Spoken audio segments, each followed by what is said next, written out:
Okay, so law of conservation of momentum, conservation का मतलब होता है बचाना, किसको बचा रहे हैं हम लोग, मोमेंटम, मतलब मोमेंटम बढ़ेगा भी नहीं कम भी नहीं होगा। ओके, कब ऐसा होता है, हर बार ऐसा होना जरूरी नहीं है, कुछ एक पर्टिकुलर कंडीशन फुलफिल होनी चाहिए तभी मैं बोलूंगा कि मोमेंटम कंजर्व रहेगा, वरना कंजर्व नहीं रहता। ओके, तो एक छोटे सा एग्जांपल से समझते हैं। जैसे कि मान लो दो ऑब्जेक्ट्स है, फर्स्ट ऑब्जेक्ट सेकंड ऑब्जेक्ट, इसका मास m1, इसको हम बोल देते हैं m2, दो बॉल्स है। ओके, दोनों बॉल इस तरफ जा रहे हैं, लेट्स से स्पीड u1, इसकी स्पीड u2। अभी मैंने डायरेक्शन दोनों इस तरफ दिखाई है, बट अगर मान लो मैं तुमसे ऐसा बोलूं कि u2 की जो वैल्यू है वो नेगेटिव है, तो क्या होगा, अपोजिट डायरेक्शन में आ जाएगी। समझ में आ रहा है ना, तो मैं अभी सिर्फ डायरेक्शन u1 u2 भले ही दिखा दूं, पर न्यूमेरिकल वैल्यू से डायरेक्शन भी चेंज हो सकती है। कोई डाउट? चलो, दोनों एक दूसरे से टकराए, मैं ऐसा बोल रहा हूँ m1 और m2 दोनों एक दूसरे से टकराए। कोई डाउट? पक्का? चलो, तो ये m1 था, ये m2 है, दोनों एक दूसरे से टकराए, दोनों क्या करेंगे, एक दूसरे पे फोर्स लगाएंगे नहीं लगाएंगे, लगाएंगे। ओके, कौन सी डायरेक्शन में फोर्स लगाएंगे दोनों, तो एक्स अपोजिट। फोर्स लगेगा, इक्वल एंड अपोजिट लगेगा, राइट। सो m1 पे इस डायरेक्शन में फोर्स लगेगा, तो मैं बोल देता हूँ force acting on one because of two, इसको मैं बोल देता हूँ F12। समझ में आया F12, force acting on one because of two. दूसरी चीज, उतना ही एक्शन रिएक्शन फोर्स F, क्या बोलूँ लिखूं, 21 नहीं बोलेंगे, 21 ही बोलेंगे। ओके, चलो, सो F21 मतलब force acting on two because of one. क्या इसके अलावा और कोई फोर्स लग रहा है? नहीं लग रहा है। हम लोग क्या अज्यूम करेंगे, इन दोनों फोर्सेस के अलावा और कोई फोर्स नहीं लग रहा है। अगर कोई और फोर्स लगता तो ये वैलिड नहीं होता, law of conservation of momentum valid नहीं होता। समझ में आया? हाँ, कोई डाउट यहाँ तक? समझ में आ रहा है? Law of conservation momentum valid नहीं रहता कब, जब कोई और फोर्स लगता, मतलब कि अगर मैं फ्रिक्शन फोर्स लगा दूं इधर, ये जो सरफेस पे है उन सरफेस में फ्रिक्शन है, तो फिर law of conservation momentum valid नहीं। ओके, क्या है वो देखते हैं। चलो, एक बात बताओ, दोनों एक दूसरे से टकराए, टकराने के बाद क्या होगा, दोनों की स्पीड चेंज होगी, हाँ या ना। तो लेट्स से ये m1 है, ये m2 है, ये इस तरफ जाने लगा v1 स्पीड से, फाइनल स्पीड को v1, इसकी स्पीड फाइनल v2। अब हो सकता है v1 0, पॉसिबल तो है ना, कि भाई टकराया और m1 वहीं का वहीं रुक गया, ओके, और m2 और आगे बढ़ने लगा। हो सकता है v1 नेगेटिव हो, मतलब उससे जाके टकरा के फिर वापस आ गया बॉल, पॉसिबल है। न्यूमेरिकल वैल्यू कुछ भी हो सकती है, मैं सिर्फ यहाँ पे एरोज दिखा रहा हूँ। कोई डाउट? डायरेक्शन के लिए सिर्फ सिंपली मैंने एरो दिखाए, अगर ये न्यूमेरिकली नेगेटिव होगा तो अपोजिट डायरेक्शन में जाएगा। चलो, कुछ कुछ केस इधर भी डिस्कस कर लेते हैं। लेट्स से दो बॉल्स है, तुमने कैरम तो खेला ही होगा, कैरम सबने खेला है, हाँ राइट। सर। कैरम में हम यही काम करते हैं, मारते हैं, उसके बाद क्या होगा, जो स्ट्राइकर होता है वो उससे टकराता है, और फिर हो सकता है ऐसा भी कि दोनों एक साथ चलने लगे, एक केस दोनों एक साथ चलने लगे, होता है ऐसा? कोई डाउट? अगर दोनों एक साथ चलने लगे तो v1 v2 के बारे में मैं क्या बोल सकता हूँ, पॉजिटिव। इक्वल होंगे, दोनों इक्वल होंगे बोल सकता हूँ ना। कोई डाउट? अच्छा, मान लो ये रेस्ट पे है, ये एक कुकी की क्या बोलते हो, स्ट्राइक, वो जो कॉइन बोलते हैं, चलो कोई बात नहीं, तो एक कॉइन जो है वो यहाँ पे रेस्ट पे है, ये आके टकराया स्ट्राइकर, तो मैं u2 को क्या लेंगा, 0। मान लो टकराने के बाद ये जो स्ट्राइकर था वो मेरे पे तरफ आने लगा, तो मेरा v1 क्या हो जाएगा, नेगेटिव। आ रहा है समझ में? तो ऐसे और इनफाइनाइट केसेस बन सकते हैं, हाँ आ सकता है। कोई डाउट यहाँ तक?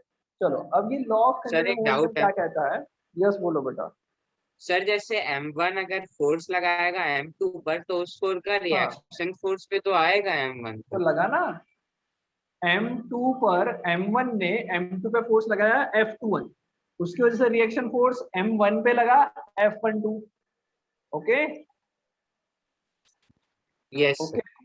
दिव्यांश, चलो बेटा, अब हम लोग m1 की बात करते हैं, किसकी बात करते हैं, m1 की। ये कितनी स्पीड से जा रहा था, u1, इसका मोमेंटम कितना इनिशियली m1 u1, मोमेंटम क्या होता है मास इनटू वेलोसिटी, अन्ना मारा है समझ में पक्का। चलो तो ये जो जा रहा था m1 उसकी स्पीड पहले u1 थी, so I can write initial momentum of first is m1 u1, आया ना। ये फोर्स लगा उस पे F12, ये फोर्स लगा ना, उस फोर्स की वजह से स्पीड क्या हो गई चेंज हो गई, आया ना। तो मैं इनिशियल मोमेंटम को लिख सकता हूँ m1 u1, फाइनल मोमेंटम को क्या लिखूं m1 v1 लिख सकता हूँ विदाउट। अगर मैं सिर्फ इस वन वाले ऑब्जेक्ट पे न्यूटन सेकंड लॉ लगाऊं, न्यूटन कौन सा लॉ, न्यूटन सेकंड लॉ था F is equals to delta P upon T। Delta P किसका, जिस पे फोर्स लग रहा है वो वाले ऑब्जेक्ट का, किस पे फोर्स लग रहा है m1 पे, विदाउट कितना फोर्स लग रहा है F12। अरे भाई m1 पे कितना फोर्स लगा टकराए तो F12, उससे क्या होगा change in momentum of 1 divided by t, हाँ या ना। F12 को ऐसा लिख सकता हूँ, सुप्रिया आ रहा है पक्का समझ में, पक्का नहीं आ रहा है समझ में, आ रहा है ना, हेतु भी आ रहा है समझ में। चलो सो डेल्टा P1 ये change in momentum of object 1 कितना चेंज हुआ, पहले था m1 u1, बाद में हो गया m1 v1। चेंज कैसे निकालते हैं फाइनल माइनस, तो m1 v1 minus m1 u1 divided by t लिख सकता हूँ, ये मेरा F12 होगा। सिमिलरली जो दूसरा ऑब्जेक्ट है उसमें फोर्स लगा F21, दूसरे ऑब्जेक्ट पे फोर्स लगा F21, वो किसके इक्वल होगा,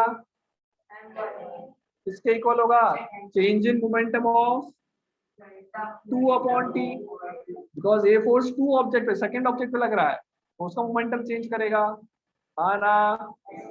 ओके यस सर। कितना मोमेंटम चेंज हुआ, पहले था m2u2, बाद में हो गया m2v2, तो चेंज कितना आया m2v2 minus m2u2 upon time t, hold out, आ गया समझ में। ये मैंने कहाँ से लिखा न्यूटन सेकंड लॉ का यूज करके हमने ये लिखा। ओके अगर मैं न्यूटन थर्ड लॉ का यूज करूं तो न्यूटन थर्ड लॉ क्या कहता है, every action has equal and opposite reaction. यहाँ पे एक्शन रिएक्शन कौन कौन है F12 और दोनों इक्वल एंड अपोजिट है, मतलब मैं लिख सकता हूँ F12 is equal to minus F21, minus किस लिए बिकॉज अपोजिट डायरेक्शन में। ओके चलो F12 की वैल्यू वहां से बोलो क्या है,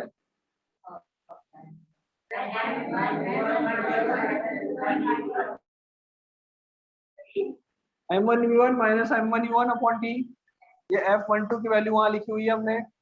F21 की वैल्यू बोलो, पहले एक माइनस लिख लेते हैं, अब बोलो m2 v2 minus m2 u2 m2 u2 by t। Good out, पक्का आ रहा है समझ में। ओके टाइम टाइम क्या होगा इक्वल हो गए दोनों, जितने टाइम के लिए टकरा है वो वाला टाइम होगा, दोनों कैंसिल आउट हो जाएंगे, so I can cut this T. अब क्या आएगा ये m1 v1 minus m1 u1 is equals to plus m2 u2, very good समझ में आया, माइनस अंदर जाके प्लस हो जाएगा। Okay next minus m1 u1 है उसको उस तरफ भेज देते हैं, यहाँ पे नेगेटिव जो उसको इस तरफ ले आते हैं, नेगेटिव को इस तरफ लाने से वो प्लस हो जाएगा, तो ये आएगा m1 v1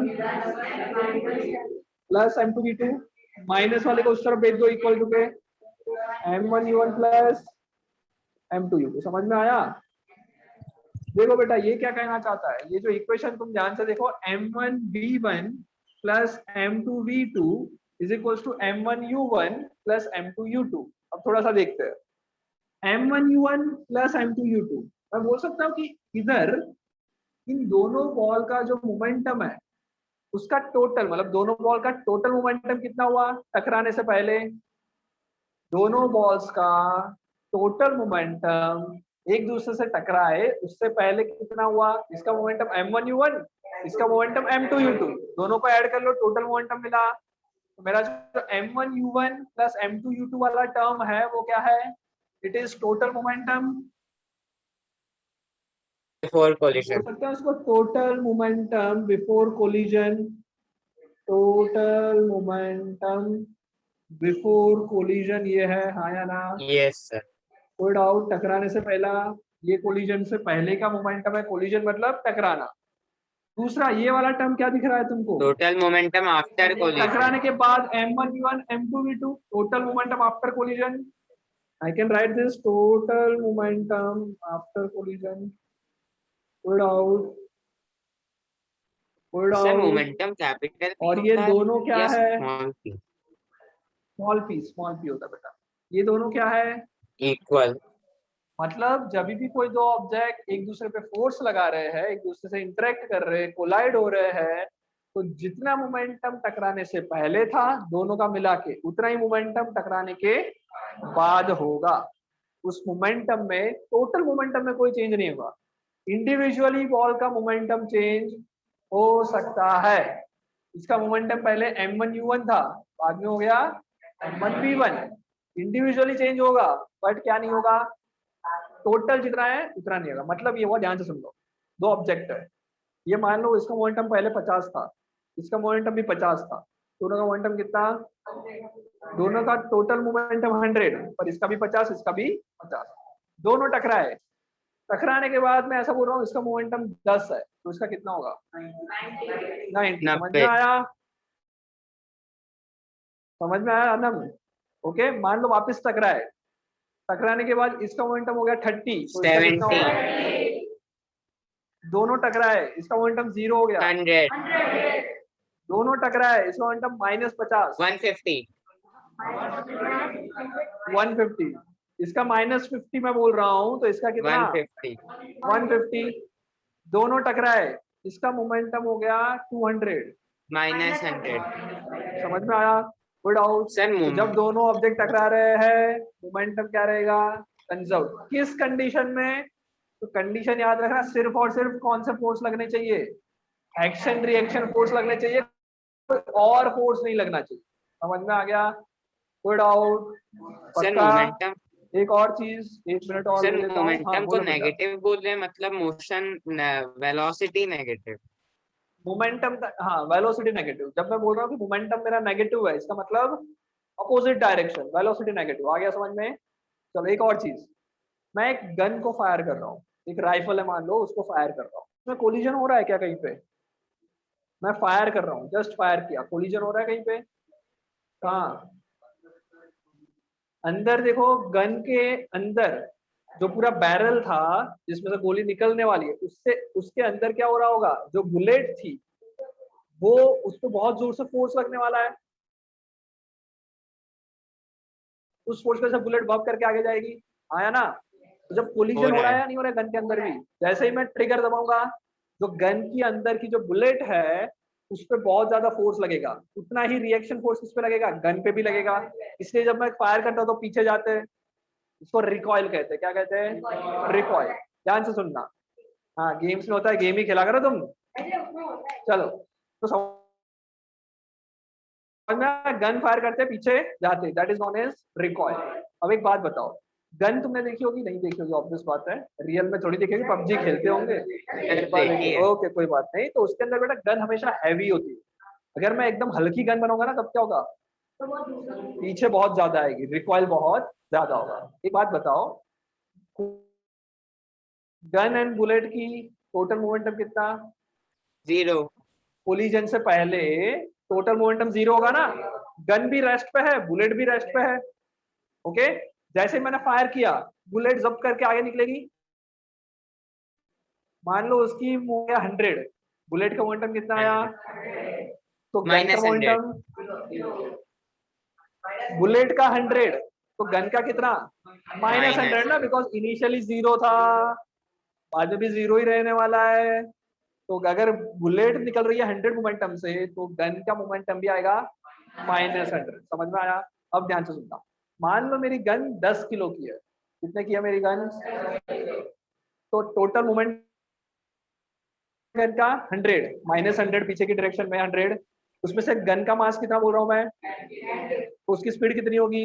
10 मीटर पर मास सेकेंड। इंटू वेलोसिटी 10 मीटर पर सेकंड होगी ना। मेरी गन मास है 10, टोटल मोमेंटम 100, समझ में आ रहा है? मोमेंटम 100 Yes, है, sir. मास है 10, मास इंटू वेलोसिटी होके होगा मोमेंटम 100, तो 10 into something is equals to 100, तो क्या आएगा? समथिंग 10 ही आएगा। 10। समझ में आ गया? तो जैसे ही Yes, मैं sir. फायर करूंगा मेरे बुलेट, मेरी गन की स्पीड पीछे की तरफ कितनी जाएगी? 10 मीटर पर सेकंड। मेरी मान लो गन 20 केजी की लेके आ गया, अब क्या होगा? 5 मीटर पर सेकेंड। 5 मीटर पर सेकंड से पीछे जाएगी। गन भी मान लो 100 केजी की है, 1 मीटर पर सेकंड। हाँ या ना? क्योंकि मोमेंटम, समझ में आ रहा है? जितना ज्यादा गन का उतना कम पीछे जाएगा। समझ में आया? Yes, कोई sir. डाउट? ओके, इसलिए हम लोग हैवी गन्स का यूज करते हैं। सर कोई डाउट? अगर हम चलो यहाँ तक करते हैं।